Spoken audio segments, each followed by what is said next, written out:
Over the past year, we have interviewed some amazing people from the College of Engineering. One of the things that I'm always intrigued by is the number of people that they bring out of the private sector and back into academia. And Dr. Cynthia Hipwell happens to be one of those people, a distinguished research professor. Thank you so much for being here. Oh, thank you for having me. I really appreciate it. Give me a little bit of your background, and then we're going to try to find out, so what was it that drew you in here?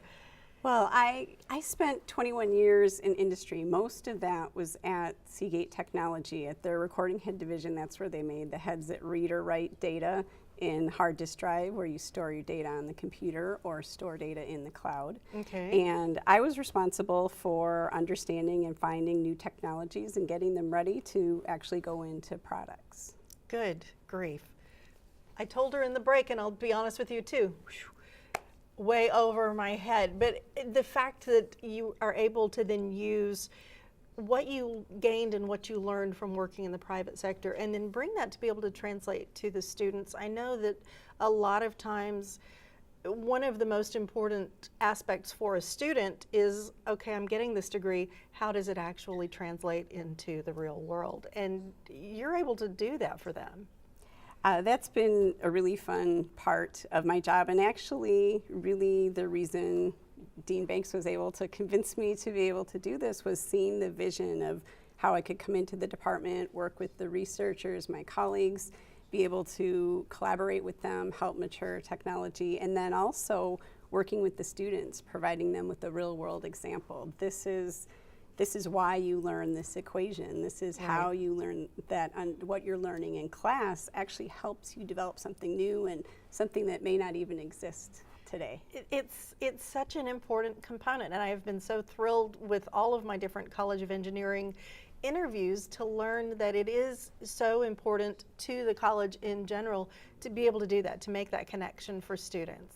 That was really actually what impressed me and convinced me to consider this, was the vision that she had for how do you bring real world professionals in amongst the faculty into the classroom, and how does that really help their learning, help their motivation to learn, help them think about what they're going to do.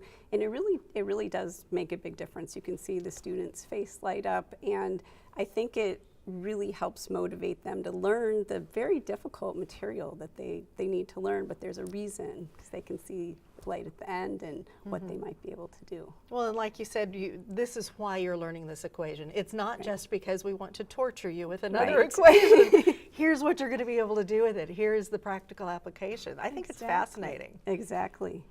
You have a lab that you are setting up?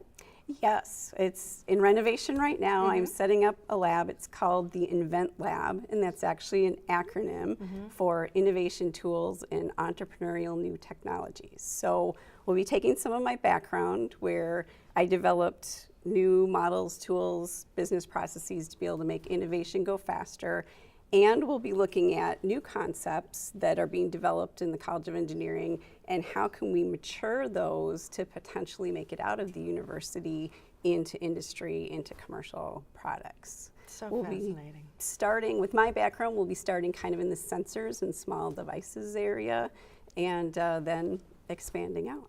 I love it. And one of the things also that I have noticed over the years is the increase in the number of women going into the engineering field.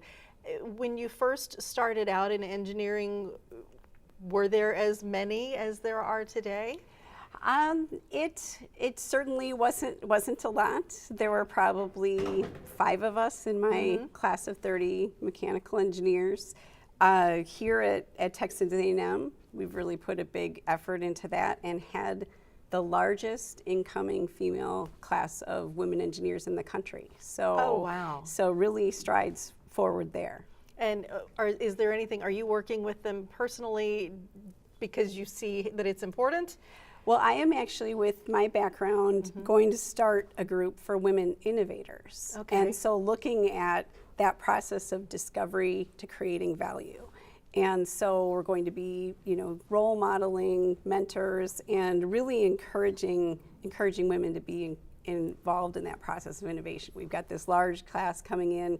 I'd love to see some of them inventing, creating new products, being able to translate that learning into businesses and new technology here in Texas. What has been the most exciting part of this whole new venture for you?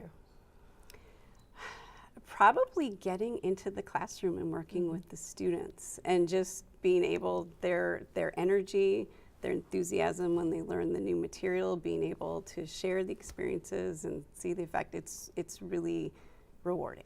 Well, because I would imagine that as someone who went into the corporate world, teaching probably was not on the horizon for you. So it's got to be pretty fascinating to get to try something new. It really is. It really is. It's been great. Fantastic. Engineering.tamu.edu. You should know and love this website by now because I send you to it all the time for fantastic things that are going on in the College of Engineering, including what Dr. Hipwell is doing. Thank you so much for being here. Thank you for having me, Barbara. Really appreciate it. We are going to take a break. We'll be back.